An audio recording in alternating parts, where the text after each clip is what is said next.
नमस्कार, मैं हूं मनोज सैनी। आप देख रहे हैं आज का मुद्दा और आज का मुद्दा है मीनाक्षी पर मनमुटाव, बीजेपी का तीसरा दांव। भारतीय जनता पार्टी और कांग्रेस दोनों ने अपने राज्यसभा प्रत्याशी तय कर दिए, लेकिन कांग्रेस की तरफ से मीनाक्षी नटराजन को उम्मीदवार बनाकर संगठन के प्रति अपनी प्रतिबद्धता जताई है। और दूसरी तरफ हम बात करें तो यही कुछ भारतीय जनता पार्टी में भी दिखाई दे रहा है, यानी कार्यकर्ताओं को महत्व दिया है दोनों दलों ने। लेकिन मीनाक्षी नटराजन के मैदान में आ जाने के बाद से कुछ खबरें पार्टी के भीतर से ही ऐसी आई कि शायद कांग्रेस ने ये ठीक नहीं किया। अब ठीक नहीं किया तो इसका लाभ क्या भारतीय जनता पार्टी तो नहीं उठा लेगी? यानी तीसरी सीट जिसकी चर्चा है, दो बीजेपी के पास है, एक कांग्रेस के पास है, लेकिन तीसरे को लेकर लगातार ये चर्चाएं चलती रही है। क्या बीजेपी वहां से प्रत्याशी उतारेगी? पर आज एक वरिष्ठ नेता ने कुछ इशारा कर दिया तो उसके बाद सियासत और गर्मा गई। आखिर क्यों ऐसा कहा उन्होंने, और क्यों हम इस ऐसी बात कर रहे हैं कि तीसरा दांव भी लगा सकती है बीजेपी? इस खबर को देखिए तो आप समझ पाएंगे, उसके बाद फिर इस पर चर्चा भी करेंगे। राज्यसभा चुनाव भले ही संख्या बल का खेल माना जाता हो, लेकिन मध्य प्रदेश में इस बार तीसरी सीट ने सियासी तापमान बढ़ा दिया है। कांग्रेस ने मीनाक्षी नटराजन को मैदान में उतारकर गांधी परिवार के भरोसेमंद और संगठन के मजबूत चेहरे पर दांव लगाया है। लेकिन उम्मीदवार घोषित होते ही पार्टी के अंदर से असहमति के स्वर भी सुनाई देने लगे हैं। कुछ नेताओं को लगता है कि प्रदेश के सभी बड़े चेहरे या क्षेत्रीय संतुलन को प्राथमिकता मिलनी चाहिए थी। यही वजह है कि मीनाक्षी की उम्मीदवारी के साथ कांग्रेस के भीतर मंथन और मनमुटाव दोनों की चर्चा शुरू हो गई है। भारतीय जनता पार्टी का शिगुफा है। भारतीय जनता पार्टी इस तरह की राजनीति करती रहती है। भारतीय जनता पार्टी का एक काम और है, वो इस तरीके के शिगुफे छोड़ना है। उनके पास तीसरी सीट के लिए बहुमत का आंकड़ा नहीं है। कांग्रेस का विधायक दल चट्टान की तरह एकजुट खड़ा है। इसको लेकर कहीं कोई शक्का नहीं है कि कांग्रेस की श्री मीनाक्षी नटराजन चुनाव जीतने जा रही है। वहीं बीजेपी ने रजनीश अग्रवाल और तरुण चुग के नाम तय कर अपनी रणनीति साफ कर दी है। एक चेहरा प्रदेश संगठन से जुड़ा है तो दूसरा राष्ट्रीय नेतृत्व का प्रतिनिधित्व करता है। कांग्रेस के भीतर उठ रहे सवालों ने बीजेपी को हमला करने का मौका भी दे दिया है। बीजेपी का कहना है कि कांग्रेस अपने नेताओं को ही साथ नहीं रख पा रही है। राजनीतिक गलियारों में ये चर्चा भी है कि क्या कांग्रेस की अंदरूनी नाराजगी तीसरी सीट की राजनीति को और दिलचस्प बना सकती है। पार्टी ने बहुत अच्छे दोनों टिकट दिए हैं। मैं हमारे शीर्ष नेतृत्व को इस बात के लिए धन्यवाद देता हूं और मुझे उम्मीद है कि दोनों तो जीतेंगे ही। अगर पार्टी कोई तीसरा उम्मीदवार दे तो तीसरे को भी जिताने की कोशिश। देखिए, अगर पार्टी ने हमें कहा कि तीसरा उम्मीदवार हम दे रहे हैं तो फिर हम जिताएंगे उसको। विधानसभा में संख्या बल का गणित कांग्रेस और बीजेपी दोनों के लिए लगभग साफ तस्वीर पेश करता है। लेकिन राज्यसभा चुनाव सिर्फ वोटों का खेल नहीं होता।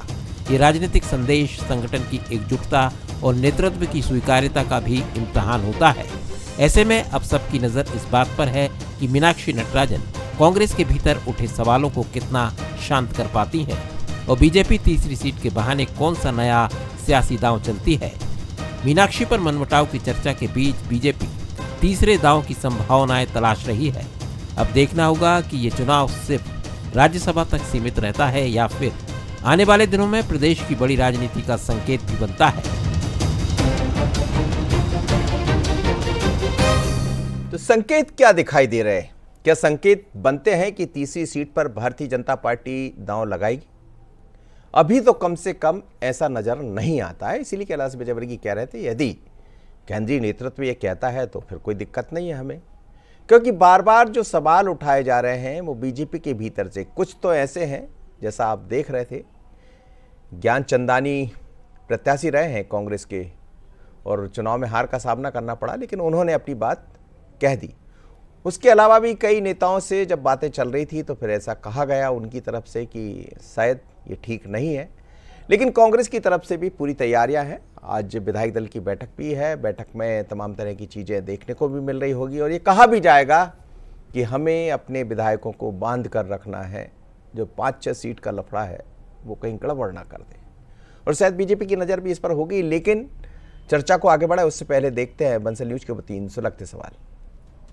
क्या मीनाक्षी नटराजन की उम्मीदवारी से कांग्रेस में दबी नाराजगी बाहर आ रही है? क्या संगठन को तरजीह देकर कांग्रेस ने क्षेत्रीय नेताओं को नजरअंदाज किया है? क्या कांग्रेस का अंदरूनी मनमुटाव भारतीय जनता पार्टी के लिए अवसर बन सकता है? अब मिलिए उन मेहमानों से जो आज चर्चा में मेरे साथ रहने वाले हैं। हर्षवर्धन प्रकाश है, वरिष्ठ पत्रकार। हर्षवर्धन जी, आपका बहुत स्वागत है। साथ ही आरपी सिंह जुड़ रहे हैं, प्रवक्ता कांग्रेस के। सिंह साहब, आपका भी बहुत स्वागत है। और घनश्याम पिरोनिया जी अभी फोन लाइन पर मेरे साथ मौजूद रहेंगे, थोड़ी देर बाद वो हमारे साथ स्टूडियो में होंगे। पूर्व विधायक है भारतीय जनता पार्टी के। घनश्याम जी, आपका भी बहुत स्वागत है। सबसे पहले हर्षवर्धन प्रकाश जी, आप इंदौर से ही आते हैं और मीनाक्षी नटराजन को बड़ी करीब से आपने देखा है। मंदसौर से जब वो चुनाव जीती भारतीय जनता पार्टी लक्ष्मी नारायण जी को हराकर, पांडे जी को, उसके बाद से और वो चर्चा में रही। गांधीवादी विचारधारा की भी है और गांधी से उनके संबंध भी बड़े अभिन्न हैं और राज्यसभा की वो उम्मीदवार भी बन गई। लेकिन क्या आपको लगता है, क्या कांग्रेस की तरफ से जिस तरह के स्वर दिखाई दे रहे हैं, इसका फायदा बीजेपी लेगी अथवा नहीं? देखिए, ऐसा है कि बीजेपी के लिए कहना बड़ा आसान है कि तीसरा उम्मीदवार हो सकता है और हम अगर होगा तो जिता देंगे। इसमें यदि शब्द का इस्तेमाल किया है, लेकिन जो संख्या की स्थिति है मनोज जी, वो इतनी आसान भी नहीं है बीजेपी के लिए कि क्लियर कट मेजॉरिटी उनको थर्ड सीट के लिए हो। अब सवाल ये उठता है कि मीनाक्षी नटराजन, जो कि लंबे समय से प्रदेश की राजनीति में नहीं थी, वो तेलंगाना की प्रभारी हैं, वो अचानक से कांग्रेस में आ जाती हैं और जो दावेदार थे कांग्रेस के, उनको एक झटका लगता है। तो ऐसे में बीजेपी ने एक फायदा उठाते हुए मौके का एक अपना शगुफा फेंका है कि वो अगर मौका दिया जाए तो हम जिता देंगे। लेकिन संख्या बल के लिहाज से इतना आसान नहीं है। बीजेपी रूलिंग पार्टी है, 2 सीट्स उसके पास क्लियर कट दिखाई दे रही है और अगर वो चुनाव हार जाती है राज्यसभा का, तो एक किरकिरी उसके साथ जुड़ जाएगी। इसलिए ये फैसला बीजेपी बहुत सोच समझ के ही लेगी। बिल्कुल, आपने ठीक कहा और अभी तक जो बातें सामने आ रही उसके मुताबिक भी यही है। लेकिन कई बार, चूंकि एक बार झटका कांग्रेस खा चुकी है, काफ़ी सारे लोग बीजेपी में शामिल हो गए और आज भारतीय जनता पार्टी के वो सब कद्दावर लीडर है। कोई मंत्री बनकर बैठा है, कोई केंद्र में मंत्री है। आरपी सिंह साहब, इसीलिए कुछ संभावनाएं भी बन जाती है क्योंकि लोग तो गए आपकी तरफ से और फिर इसी बात को लेकर कहीं ना कहीं एक उम्मीद बन जाती है भारतीय जनता पार्टी के नेताओं को, कार्यकर्ताओं को। शायद हो सकता है फिर ऐसा कुछ हो जाए। कुछ लोग संपर्क में तो नहीं है, ऐसा बता रही बीजेपी, कुछ लोग संपर्क भी बनाए हुए हैं, तो ये संपर्क का सिलसिला आगे तो नहीं बढ़ जाएगा? देखिए मनोज जी, जिस प्रकार से हर्षवर्धन जी ने कहा, पहले तो ये स्पष्ट है कि ये एक शगुफा है और दूसरी बात तो मुझे लगता है कि राज्यसभा जो उच्च सदन है उसके जो इलेक्टोरल सिस्टम है उसको भी समझने की आवश्यकता है। Proportional representation bye mean of single transferable vote है, तब ये एक इनडायरेक्ट इलेक्शन है। तो और इसकी जो इलेक्शन की यदि आप पूरी रूपरेखा समझेंगे तो इसमें जो वोटर है उसको भी अपने पार्टी के रिप्रेजेंटेटिव को ओपन वोटिंग है वोट दिखाना होगा, जो भी व्हिप जारी होगा।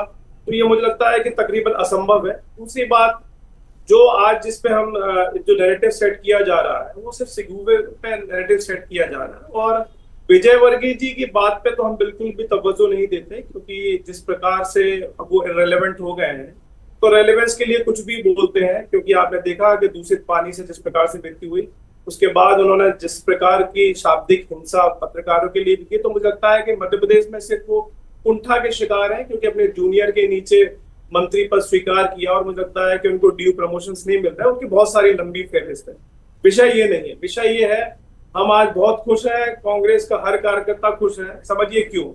क्योंकि हमें एक बेस्ट कैंडिडेट मिला है जो संगठन के साथ साथ नीति निर्धारण में भी एक्सपर्ट है। यदि आप मीनाक्षी नटराजन जी का बैकग्राउंड देखेंगे तो एनएसयूआई की राष्ट्रीय प्रेसिडेंट से लेके मध्य प्रदेश के युवा कांग्रेस के अध्यक्ष, उसके बाद वो राष्ट्रीय सचिव रही, लोकसभा से भी जीत के गई, तो वो मतलब जनसेवक भी है, जनता से जुड़ी हुई नेता भी है।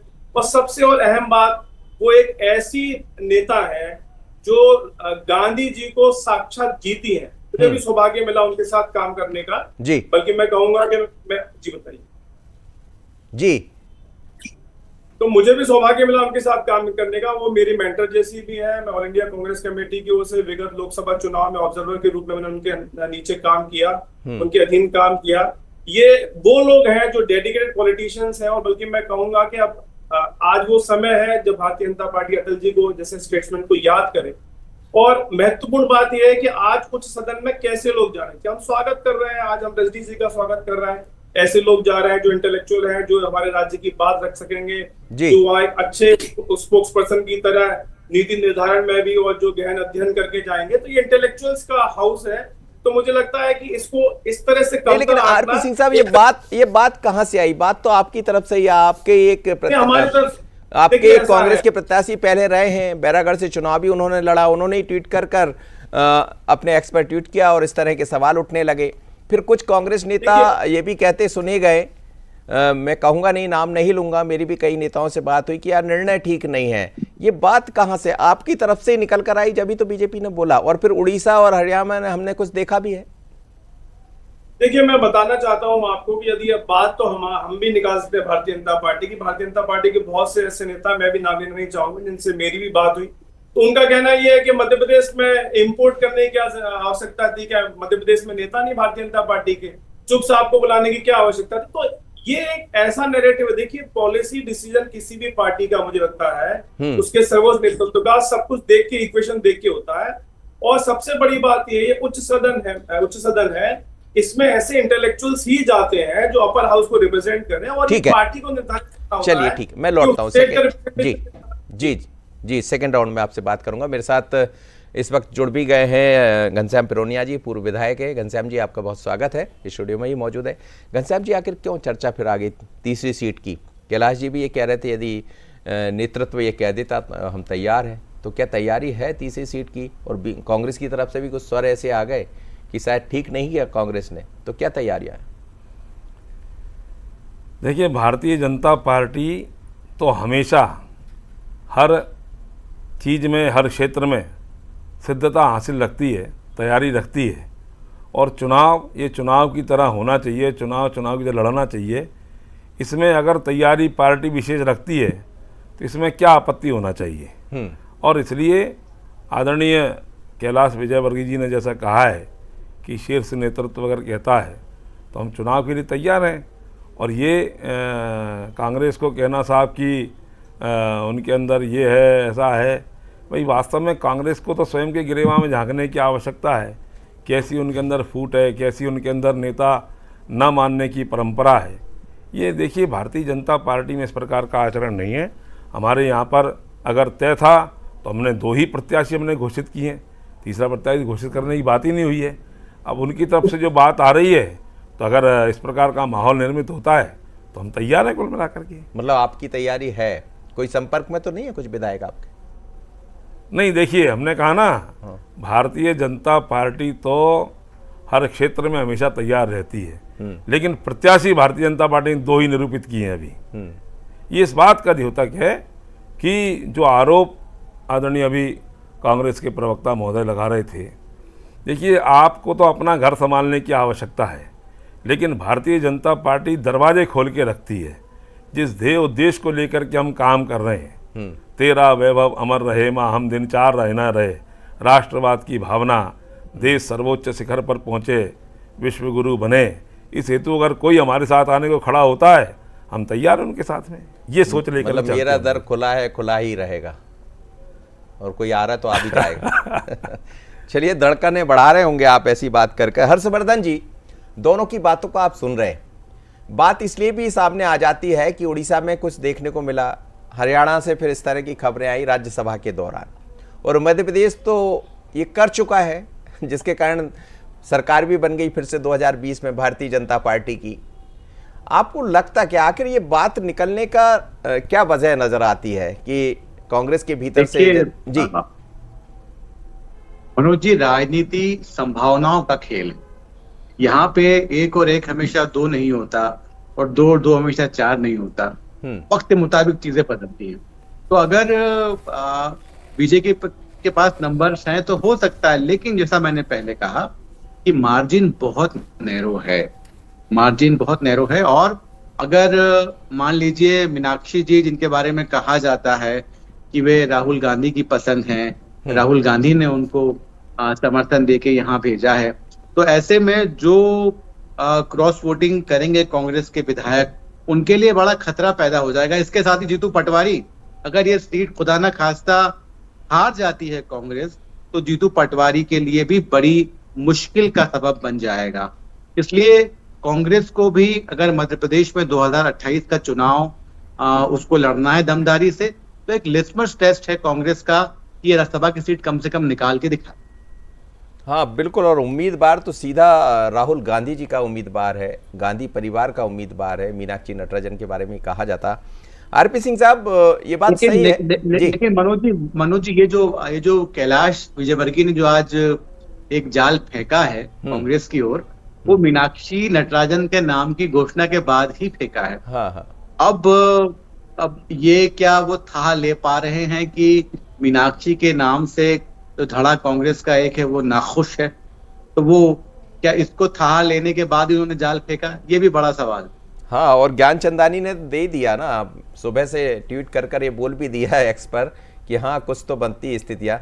जी आरपी सिंह साहब, आप कुछ कह भी रहे थे, और सवाल ये है कि मीनाक्षी का चयन हुआ। खैर ये कांग्रेस का अपना मैटर है कि वो किसको राज्यसभा पहुंचाना चाहती है। जैसा आपने कहा कि बहुत अच्छी मेंटर है, बहुत अच्छा वो बोलती है, राज्यसभा में जाकर अपना पार्टी का पक्ष मजबूती के साथ रख सकती है। लेकिन ये सवाल भी है कांग्रेस के नेताओं की तरफ से कि उनको तो बहुत सारे पद मिल चुके हैं, तो एक आध बार किसी दूसरे और भी बहुत सारे लोग होंगे, बुद्धिमान, बुद्धि से आगे काम करने वाले, पढ़े लिखे, सब तरह के लोग। ये कांग्रेस के भीतर के लोग ही सवाल ऐसा कर रहे थे। मेरा आपसे सवाल, देखिए मनोज जी, पहले तो मैं जो पूर्व विधायक है हमारे ग्वालियर क्षेत्र से आते हैं आदरणीय घनश्याम जी ने स्वयं ये बात को स्वीकार किया और बड़ा अंतर विरोधी बयान दिया। उन्होंने कहा हमने तो सिर्फ 2 सीट को ही हम कॉन्टेस्ट कर रहे हैं, तीसरी सीट पे ऐसा कुछ नहीं। देखिए भारतीय जनता पार्टी हमेशा शुचिता की बात करती है, इसलिए मैंने जो अपना वक्तव्य था उसमें माननीय अटल जी का भी नाम लिया है, क्योंकि वो स्टेट्समैन है, आज हम भी रिस्पेक्ट करते हैं, पूरा कंट्री उनका रिस्पेक्ट करता है। तो यदि डकैती डालनी है तो अलग बात है, शुचिता से यदि मुझे लगता है कि राज्यसभा में उस सदन में यदि यहाँ के, पहले तो हमने सबका स्वागत किया, मेरे साथ के जो प्रवक्ता है रजनीश जी गए, उनको भी मेरी ओर से बहुत बहुत शुभकामनाएं। तो सबसे पहले ये देखना है कि उस सदन में जा कौन रहा है, ये बहुत महत्वपूर्ण बात है। तो यदि आपकी ओर से, भारतीय जनता पार्टी की ओर से भी ऐसे लोग जा रहे हैं जो इंटेलेक्चुअल हैं, जो आज स्टेट को रिप्रेजेंट कर सकते हैं, जो कंट्री को रिप्रेजेंट कर सकते हैं, जो पॉलिसी डिसीजन में बहुत वाइटल रोल प्ले कर सकते हैं, तो ऐसे हर व्यक्ति का स्वागत होना चाहिए। और मुझे लगता है कि राज्यसभा में थोड़ा दलगत राजनीति से भी ऊपर देखने की आवश्यकता है। यदि आप विश्वगुरु होने की बात करेंगे तो मुझे लगता है कि सबको मिलकर ही विश्वगुरु बनाने की ओर जा सकते हैं। आप ऐसा नहीं कर सकते कि भारतीय जनता पार्टी जो है, और मैं उन विषयों पर जाऊंगा भी नहीं अभी, क्योंकि ये जो ये पर्टिकुलर नैरेटिव है, पर्टिकुलर जो ये डिबेट है, ये बहुत इंपॉर्टेंट और बहुत मर्यादापूर्ण डिबेट है, क्योंकि अपर हाउस के लिए जो भी कैंडिडेट जा रहा है उसके बारे में कोई भी वक्तव्य देने से पहले मुझे लगता है हमें 100 बार विचार करना चाहिए, क्योंकि ये एपेक्स बॉडी है हमारे कंट्री के और कॉन्स्टिट्यूशन की। तो जहां तक मीनाक्षी जी का सवाल है, आप मुझसे, मैं तो कह रहा हूँ 10 घंटे तक मैं आर्ग्यूमेंट कर सकता हूँ उनकी क्वालिफिकेशन को लेके कि उनसे परफेक्ट जो है वो कैंडिडेट कांग्रेस क्या मध्य प्रदेश को नहीं। मैं आपकी बात से सहमत हूँ आरपी सिंह साहब की आर्ग्यूमेंट की बात करें या पक्ष रखने की बात करें, वो बहुत बेहतर पक्ष रख सकती। मैंने कई बार उनसे बात की है। जी मनोज जी, जैसा मैंने कहा बीजेपी में भी डिस्ट्रेस है, ऐसा नहीं कि बीजेपी में डिस्ट्रेस नहीं है, लेकिन बीजेपी का डिस्ट्रेस यदि बाहर नहीं है, मैं आपको बता रहा हूँ, लोग बोल रहे हैं भाई इंपोर्ट कर रहे हैं कि हमारे पास नेताओं की कमी थी कि चुप साहब को बाहर से बुलाया गया, तो लेकिन ये उनका मुझे लगता है पर्सनल विषय है भारतीय जनता पार्टी का, उनको डिसाइड करना है किसको क्या। लेकिन एक तो उन्होंने कार्यकर्ता, बिल्कुल जमीनी कार्यकर्ता, आपने भी अभी बधाई दी उनकी, रजनीश जी को दे दिया ना। हमारी मीनाक्षी नटराजन भी जमीनी कार्यकर्ता है साहब, वो भी, मैंने आपसे क्या कहा, वो दोनों विधाओं में निपुण है, वो संगठन में भी निपुण है और जो नीति निर्धारण है उसमें भी निपुण है। मुझे लगता है कि इसीलिए कोई उम्मीद नहीं करना चाहिए बीजेपी को। मतलब मैं लास्ट आपसे पूछ, बिल्कुल मैं स्पष्ट कर रहा हूं, मेरी बात घनश्याम जी भी मानेंगे कि इनके जो प्रदेश अध्यक्ष हैं उन्होंने पहले ही स्पष्ट कर दिया, इनके राष्ट्रीय अध्यक्ष ने स्पष्ट कर दिया, बल्कि मुझे लग रहा है कि कैसे विजयवर्गीय जी अपने राष्ट्रीय अध्यक्ष और प्रदेश अध्यक्ष के अगेंस्ट बयान दे रहे हैं। उन्होंने बिल्कुल स्पष्ट किया कि हमारी ओर से सिर्फ 2 कैंडिडेट जाएंगे, वो भी चाहते हैं कि सुचिता। चलिए घनश्याम जी, आपकी बातों पर उनको विश्वास है, हेमंत जी पहले कह चुके जैसा वो कह रहे हैं कि आप ऐसा नहीं करोगे, लेकिन आप कह रहे हैं कि दरवाजा खुला है। देखिए आरपी सिंह साहब हमारे विद्वान प्रवक्ता हैं, और उन्होंने एक अभी बात कही कि राज्यसभा में बड़े बुद्धिमत्ता से परिपूर्ण लोगों को भेजने की आवश्यकता है। तो भारतीय जनता पार्टी में एक एक कार्यकर्ता, मुझे विश्वास है, बुद्धिमत्ता से परिपूर्ण है। इससे ये बात जरूर सिद्ध होती है कि आपके अंतरकलह है।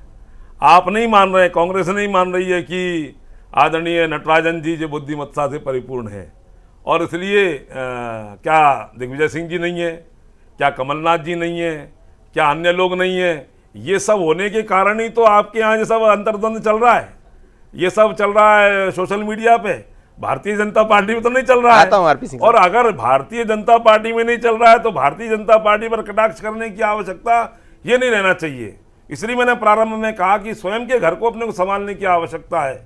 मैंने कहा ना, भारतीय जनता पार्टी तो दरबार खोल करके रखती है, दरवाजे अपने, जो हमारे लक्ष्य को पूरा करने में, हमारे ध्येय को पूरा करने में, हमारे कार्यक्रम से, हमारे नेता से और जिस लक्ष्य को लेकर के हम चल रहे हैं उसको अगर पूरा करने के लिए हमारे साथ में आता है तो हम उसका स्वागत करते हैं। तो अभी लक्ष्य क्या है? क्या तीसरा भी आ जाए? नहीं, मैंने कहा ना, तेरा वैभव अमर रहे माँ, ये देश हमारा आगे बढ़े। और उसमें बहुत सारे लोग ऐसे हैं, बहुत सारे लोगों को लगता है कि नरेंद्र मोदी जी के नेतृत्व में वास्तव में विकसित भारत का निर्माण होना चाहिए। विकसित भारत के निर्माण में जो जो सहयोग करेगा उन सब का साथ लेकर के हम सब लोग आगे बढ़ने की परंपरा पर कायम है।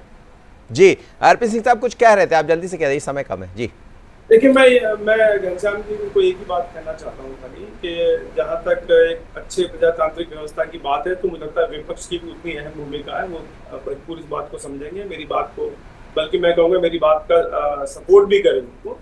और ये सिर्फ शगुफा जो छोड़ा गया है विजय वर्गीय जी की वजह से, और विजय वर्गीय जी जैसे मैंने खुद कहा कि उपेक्षा के शिकार है। और भारतीय जनता पार्टी में भी ऐसा नहीं है कि एक लंबी फेयर लिस्ट है, जो भले नरेंद्र सिंह तोमर जी हो, पटेल साहब हो, और भले ये आपके विजय वर्गीय। नहीं आरपी सिंह साहब, देखिए वो एक बात हो सकती है, लेकिन बीजेपी में आप और हम चर्चा कर सकते हैं, क्योंकि आपकी यहाँ से ऐसा हो चुका है, इसलिए ऐसी बात होती है। जो मुख्यमंत्री पद को स्वीकार नहीं कर रहे हैं जो इनके लीडर्स, वही तो इस बात की शिगुफा। आप बताइए, भारतीय जनता पार्टी के प्रदेश अध्यक्ष ने यदि कोई एक आदेश दे दिया, नीति निर्धारण कर दिया, तो उसके खिलाफ जाना भी तो मुझे लगता है पार्टी के खिलाफ जाने वाली बात है। तो भारतीय जनता पार्टी को दंडित करना चाहिए विजय वर्गीय जी को इस बात को लेकर कि आप ये शिगुफा क्यों छोड़ रहे हैं। आप हमारी जवाब दीजिए, जल्दी जवाब दीजिए, समय नहीं।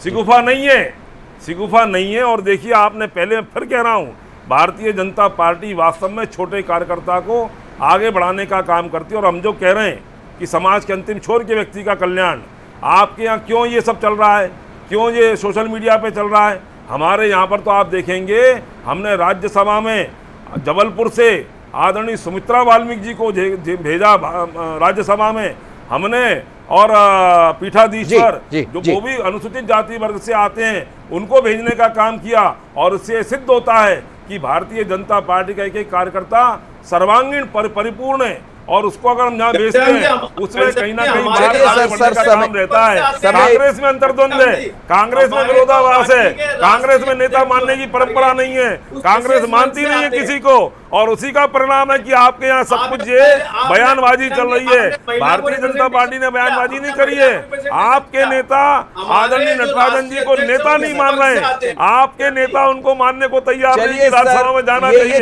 भारतीय जनता पार्टी में तो एक एक कार्यकर्ता सिद्धता से हासिल है, परिपूर्ण है। आपने एक बड़ी बात कह दी कि शिगुफा नहीं है। आरपी सिंह साहब समझिएगा, घनश्याम पिरोनिया जी कह रहे थे शिगुफा नहीं है, कैलाश जी ने कहा वो शिगुफा नहीं है, ये आपकी तरफ से आई हुई गेंद है, उसको वो ले सकते हैं अपने साथ।